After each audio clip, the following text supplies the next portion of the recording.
이번 시간은 주기율표와 주기적 성질에 대해서 살펴보도록 하겠습니다.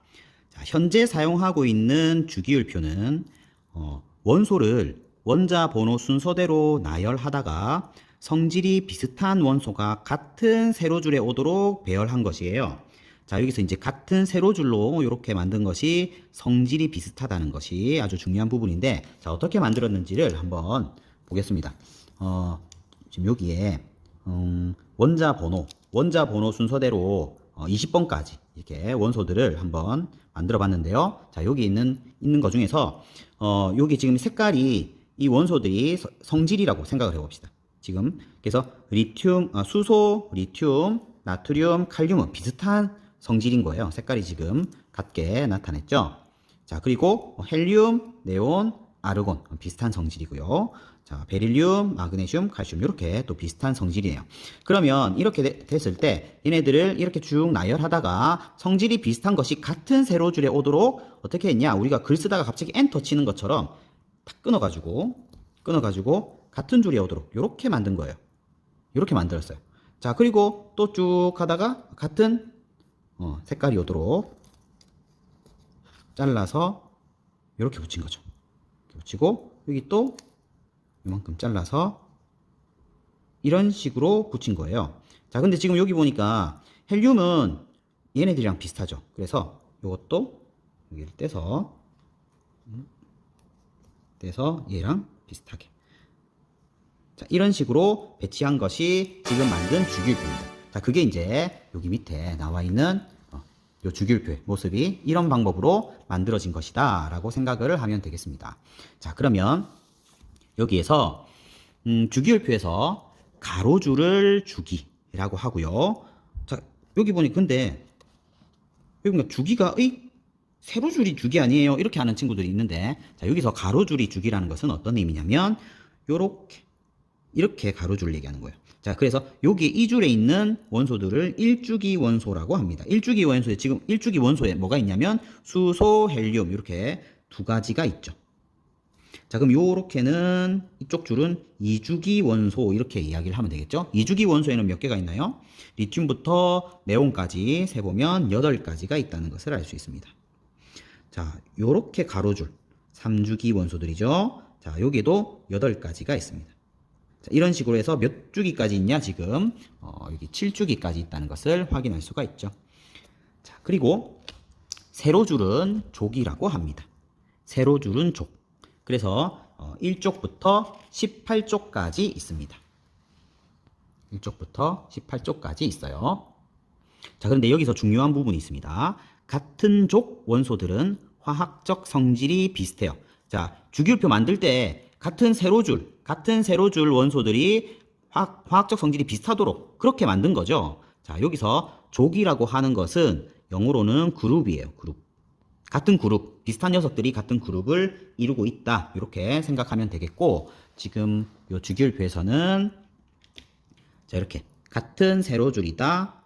요거는 1족 원소들이다. 이렇게 같은 2족 원소들이다. 이렇게 세로줄로 생각할 수가 있겠습니다. 자, 여기 이제 주기율표에는 118가지의 원소들이 지금 다 나타나져 있어요. 여기 있는 원소들을 한번 분류를 해보도록 하겠습니다. 어떻게 분류할 것이냐? 금속과 비금속으로 분류하려고 해요. 자, 그러면 여기 밑에 나와 있는 이 주기율표를 이렇게 간단하게 한번 써볼까요? 이렇게 나타냈다고 하고, 이게 주기율표라면 이렇게 비스듬하게 그어서 이 왼쪽 아래 부분은 금속들이 위치해 있어요. 오른쪽 위에 부분은 비금속들이 위치해 있습니다. 지금 여기에서 색깔로 지금 표시가 되어 있는데, 금속은 노란색으로 지금 표시가 되어 있고, 이렇게 잘렸죠? 오른쪽 위에 부분은 비금속이 있는 거예요. 자, 그런데 이제 여기 수소는 비금속인데 제일 왼쪽 위에 있죠? 그래서 여기 수소는 이 비금속에 해당된다라고 하는 것 알아두시고요. 자, 그러면 뭐가 금속이고 뭐가 비금속인지 그거에 대해서 알아보려고 해요. 자, 금속은 어떤 성질이 있는 물질인지를 생각을 해봅시다. 우리가 금속 같은 경우에는 딱 봐도 이거 금속인데? 라고 하는 것을 알 수 있죠. 자, 예를 들어서 자, 여기 USB에 이 부분 보면은 이거 딱 봐도 금속이죠. 자, 어떤 특성을 갖고 있나요? 자, 특유의 광택이 있습니다. 자, 요거 동그라미 1번 할게요. 자, 광택이 있어요. 자, 그리고 열을 잘 전달해요. 자, 이거 동그라미 2번 하겠습니다. 자, 열을 잘 전달한다. 조금 어려운 말로 열 전도도가 크다. 이렇게 나타내 볼게요. 자, 그리고 전기가 잘 통해요.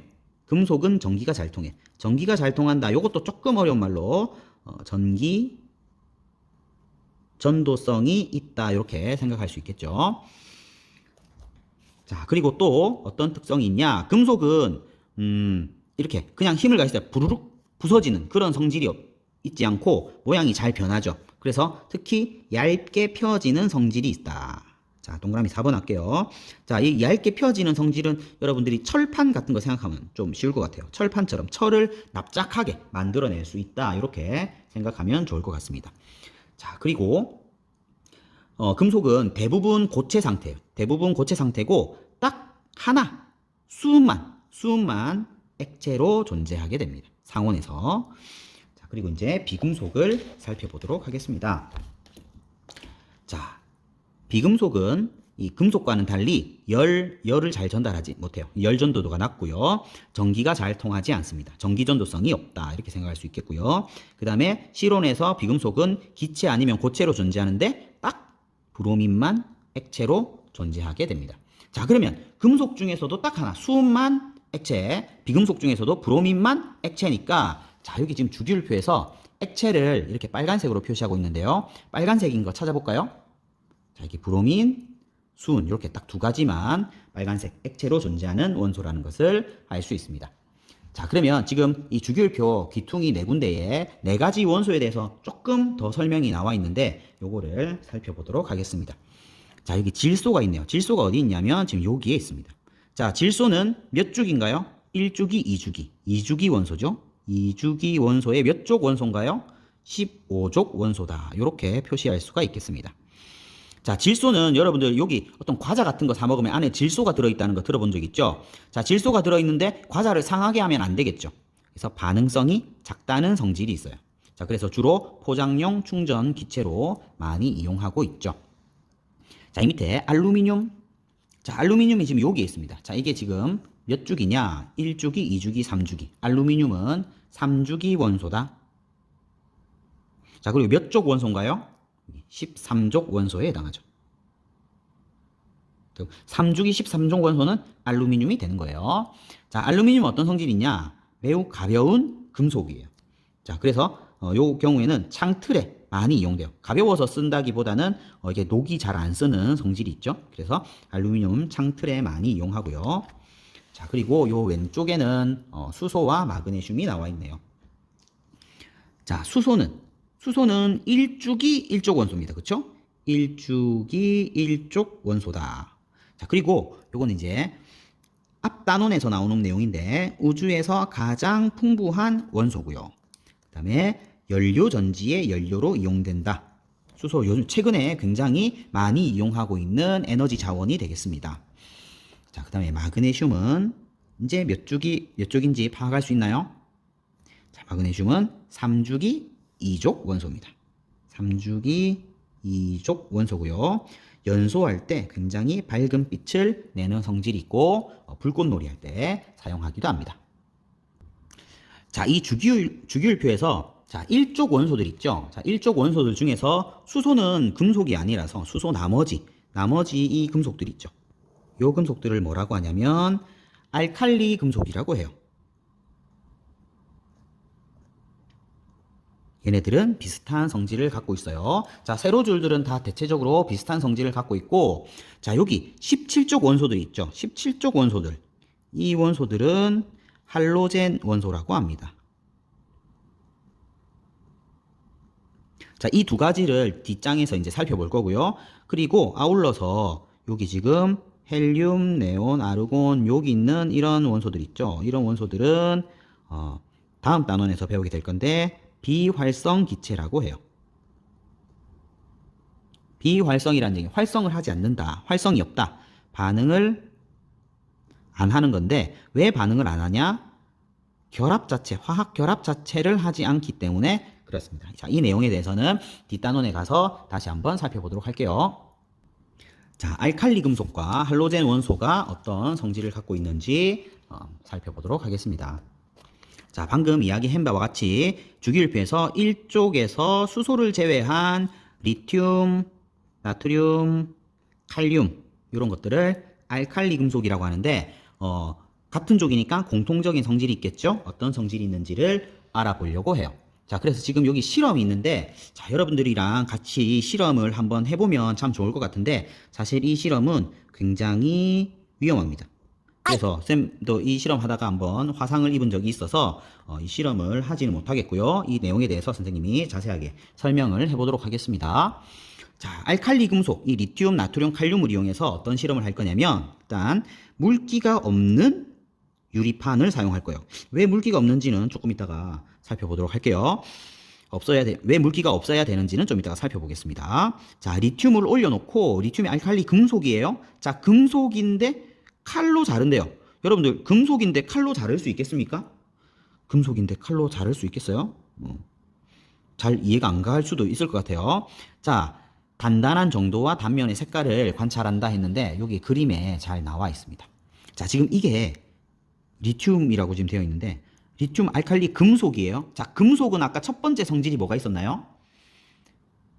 특유의 광택이 있다 그랬죠. 지금 광택이 있는 걸로 보입니까? 광택이 전혀 없죠. 광택이 없어 보여요.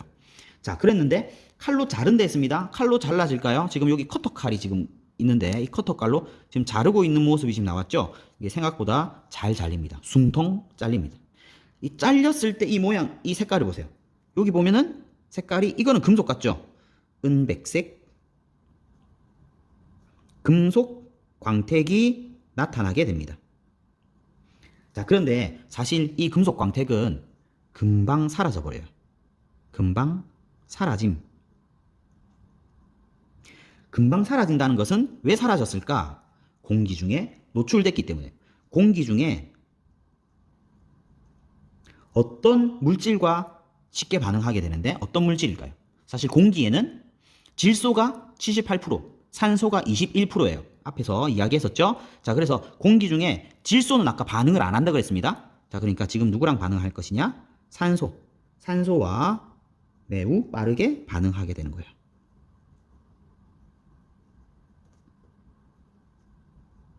그래서 지금 이 검은 부분 있죠? 이 검은 부분은 산소랑 매우 빠르게 반응해서 이렇게 나타난 거예요. 그런 모양이라고 생각할 수가 있겠습니다.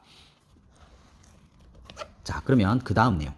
자, 비커에 물을 3분의 1 정도 넣고 자, 페놀프탈레인 용액을 떨어뜨린다 했습니다. 자, 페놀프탈레인 용액은 여러분들이 이건 잘 알고 있죠? 지시약입니다. 그렇죠? 지시약인데 이게 그 용액의 액성을 판단할 수 있게 해주는 그런 지시약이 되는 거예요. 자, 그래서 페놀프탈레인 용액은 산성일 때, 중성일 때, 염기성일 때 색깔이 다릅니다. 자, 산성일 때는 색깔이 무색이에요. 중성일 때도 무색이고요. 염기성일 때 붉은색이 나타납니다. 자, 이렇게 나타나게 돼요. 자, 그러면 지금 여기에서는 그냥 물에다가 페놀프탈레인 떨어뜨렸으니까 중성이니까 지금 여기는 무색이라는 이야기입니다. 색깔이 지금 무색이죠? 이렇게 되어 있습니다. 자, 그랬는데 여기에다가 지금 좁쌀 크기의 여러분들 좁쌀 아나요? 굉장히 작은 곡물이죠. 좁쌀. 왜 이렇게 작은 걸 쓸까? 좀 크다란 거 쓰면 좋겠는데 좁쌀 크기를 써야 된답니다. 자, 리튬 조각을 이제 물에 떨어뜨리는, 그냥 떨어뜨리기만 하면 돼. 자, 물에 떨어뜨리면 어떻게 되느냐? 지금 여기에서 잘 안 보이는데, 자, 여기에 사실은 여기 아주 자세하게 보면 뽕뽕뽕뽕 기포가 생겨 있는 것을 볼 수 있어요. 자, 기포를 발생시키면서 물과 다른 것도 아니고 물과 격렬하게 반응합니다.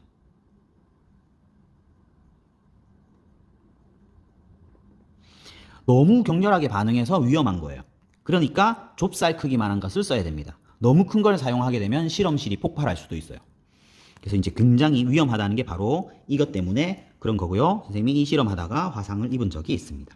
자, 그리고 이렇게 했더니 색깔이 요 페놀프탈레인 떨어뜨린 이 색깔이 어떻게 됐나요? 무색이었다가 얘를 떨어뜨렸더니 붉은색이 됐죠. 그러면 이 용액은 지금 염기성이 되었다라는 것을 알 수가 있습니다. 자, 그럼 이걸 보고 이 위에서 왜 물기가 없는 유리판을 처음에 사용해야 됐는지 알 수 있겠죠. 물과 굉장히 격렬하게 반응하기 때문입니다. 그래서 실험 유의사항에 보시면 알칼리 금속은 공기 중에 산소나 물과 쉽게 반응하기 때문에 석유에 넣어서 보관한다. 산소도 안 만나고 물도 안 만나게 석유에 넣어서 보관해야 되는 이런 유의사항이 있어요. 자, 이 부분을 정리를 해보면, 자, 알칼리 금속인 리튬, 나트륨, 칼륨의 경우에는 성질이 매우 비슷하죠. 왜 비슷하다 그랬죠? 자, 같은 일족 원소이기 때문에 같은 족이면 성질이 비슷하다 했습니다. 자, 참, 이걸 얘기 안 했구나. 자, 지금 이제 리튬을 가지고 실험한 건데 사실 나트륨이나 칼륨도 실험을 하면 똑같은 결과가 나와요. 그래서 성질이 이제 비슷하다고 이야기할 수 있는 것이고요. 여기서 은백색 광택을 전부 다 띱니다. 다 은백색 광택을 띠고 칼로 잘릴 정도로 무른 금속들이에요. 그 다음에 반응성이 3개 다 매우 반응성이 크고요. 공기 중에 산소와 빠르게 반응하고 물과도 격렬하게 반응한다는 특징이 있습니다. 자, 이번에는 17족 원소 할로젠에 대해서 살펴보도록 하겠습니다. 자, 17족 원소인 플로린, 염소, 브로민, 아이오딘 얘네들을 할로젠이라고 하고요. 모두 다 비금속이고 특유의 색깔을 가지고 있어요. 자, 어떤 색을 갖고 있느냐? 자, 지금 여기에 보면 염소는 지금 여기 색깔이 무슨 색으로 보이나요? 노랗게 보이죠? 자, 염소는 황록색이라고 합니다. 자, 브로민 이 색깔은 적갈색이라고 해요. 자, 아이오딘은 무슨 색인지 바로 알겠죠? 보라색입니다.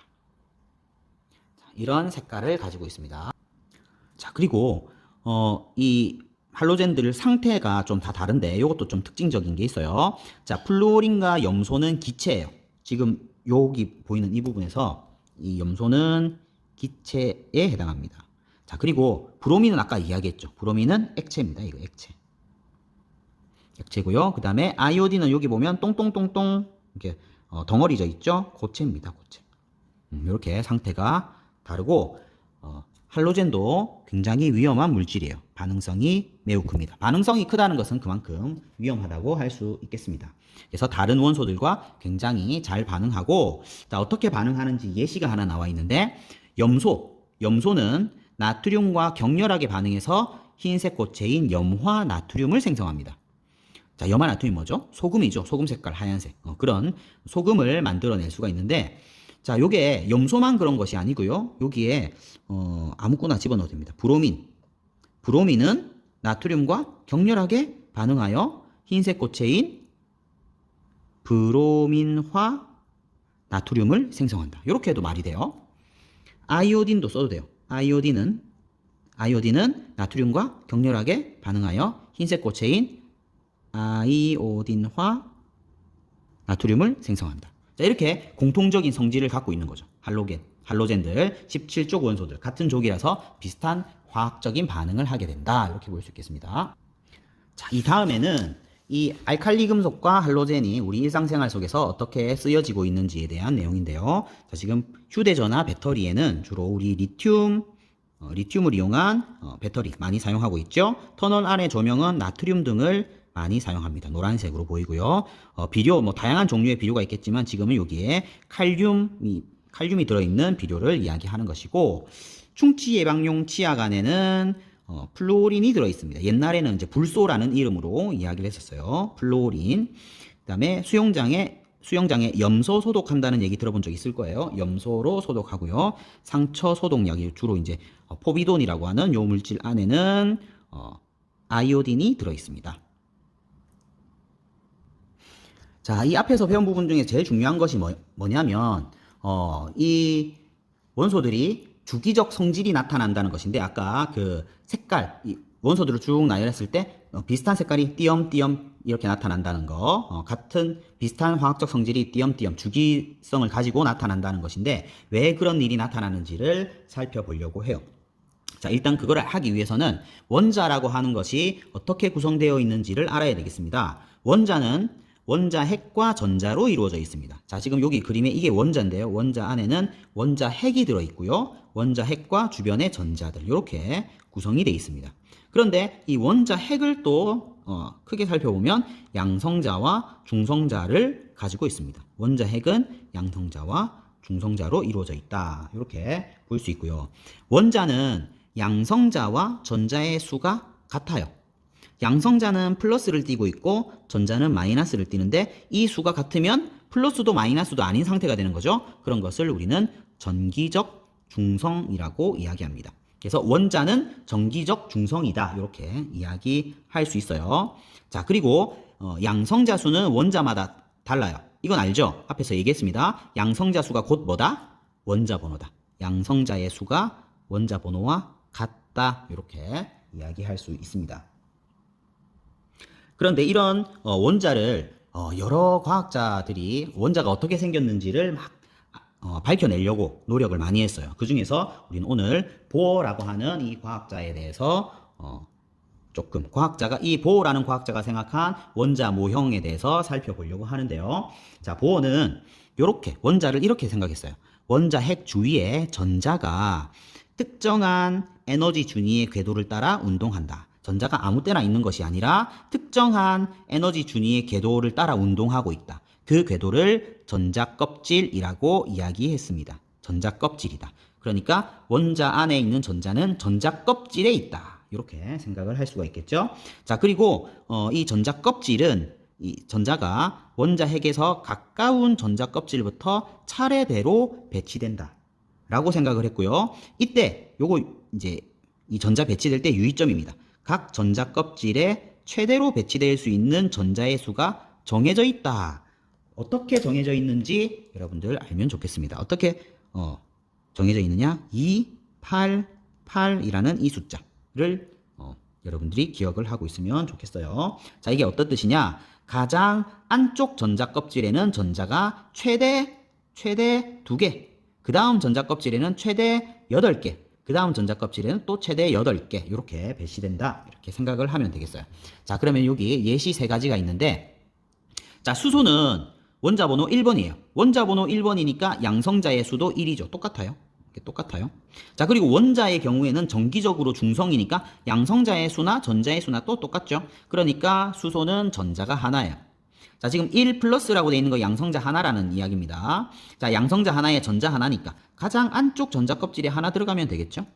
자, 그런데 이제 탄소의 경우에는 원자 번호 6번이에요. 자, 원자 번호 6번, 그러니까 양성자 수도 6개. 양성자 수가 6개면 마이너스인 전자 수도 6개 있어야 됩니다. 자, 양성자 수가 6개 있죠? 그러면 전자도 6개 있어야 됩니다. 여기 세보면 다 6개라는 것을 알 수 있습니다. 자, 6개 중에서 288, 제일 안쪽에 2개, 그 다음에 4개, 이렇게 배치되는 거예요. 자, 마그네슘의 경우에는 원자 번호가 12번입니다. 그러니까 양성자 수도 12개, 전자 수도 12개.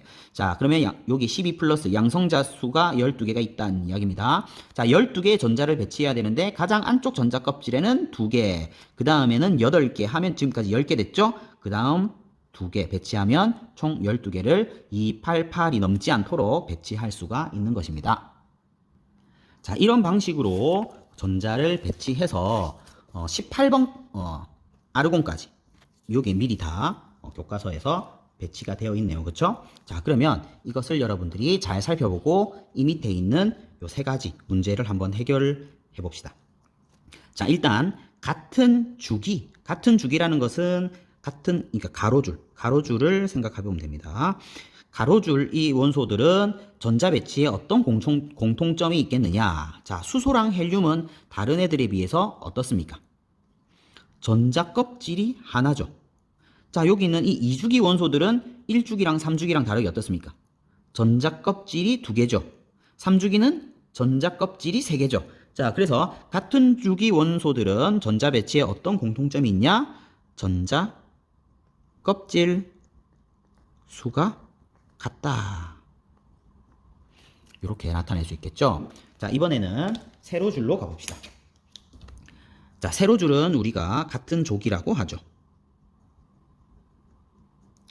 자, 세로줄, 같은 족 원소들은 전자 배치에 어떤 공통점이 있겠느냐? 자, 여기는 이 1족은 2족, 3족, 4족과는 어떤 다른 점이 있나요? 잘 보시면 가장 바깥쪽에 전자가 하나만 톡 튀 나와 있는 것을 알 수가 있습니다. 자, 2족은 가장 바깥쪽에 전자 2개가 남아있고 여기에도 마그네슘도 2개 남아있다는 것을 알 수 있죠. 13족은 하나, 둘, 셋.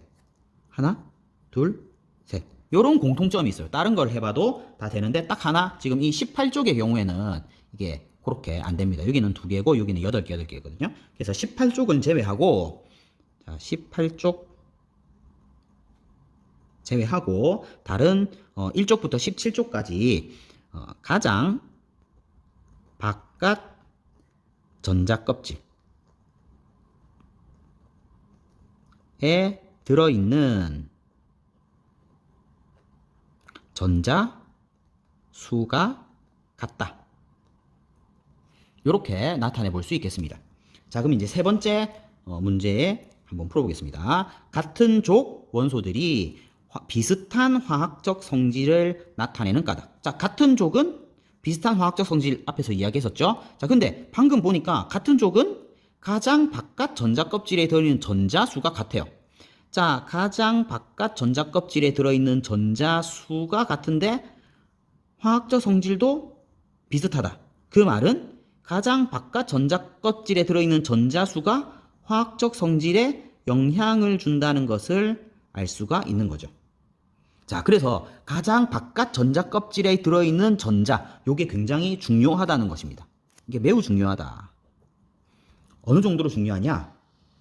여기에 또 그 말이 그대로 나오네요. 그렇죠? 자, 가장 바깥 전자 껍질에 들어있는 전자를 뭐라고 하냐? 이거 읽어보세요. 원자가 전자, 원자가 전자 이렇게 얘기하나요? 원자가 전자, 보통 이렇게 이야기합니다. 원자가 전자. 자, 여기서 원자가에서 이 가짜가 무슨 뜻일까요? 무슨 뜻? 가짜. 자, 이 가짜는 뭐 가에 있다 이런 뜻 아니고요. 가는 한자로 여러분들 이건 안 적어놔도 됩니다. 가짜입니다. 값가. 값어치를 얘기합니다. 그러면 이게 어떤 의미냐? 원자의 값어치를 결정하는 전자다. 엄청 중요한 거죠. 자, 가장 바깥 전자 껍질에 들어있는 이 전자는 원자의 값어치를 결정해요. 왜 그러냐? 이것 때문에 화학적 성질이 나타나는 것이거든요. 그렇기 때문에 원자의 값어치를 결정하는 전자다라고 이야기할 수 있겠죠. 그래서 이 원자가 전자가 원소의 화학적 성질을 결정하는 것입니다. 자, 그러면 같은 족 원소들은 원자가 전자수가 같다. 이렇게 간단하게 이야기할 수 있습니다. 자, 그래서 1족 원소인 리튬, 나트륨, 칼륨은 원자가 전자가 1개로 같다. 그래서 화학적 성질도 같다. 자, 17족 원소인 플로린, 염소, 브로민, 아이오딘은 원자가 전자가 7개로 같다. 그래서 화학적 성질도 같다. 이렇게 이야기할 수 있고요. 자, 이 앞에서 여러분들에게 288이라는 이 숫자를 여러분들이 기억하면 좋다고 했는데 이게 지금 어떻게 이용되고 있느냐. 자, 여기서 이 주기율표를 보시면 앞에서도 마찬가지예요. 1주기에 들어있는 1주기에 있는 이 원소의 가지수 2가지였죠. 이 앞에 한번 썼습니다. 2주기에 8가지의 원소가 있고요. 3주기에 8가지의 원소가 있다. 여기 2, 8, 8 이렇게 이 숫자의 비밀이 이 주기율표 안에도 들어있습니다. 8가지의 원소가 있다.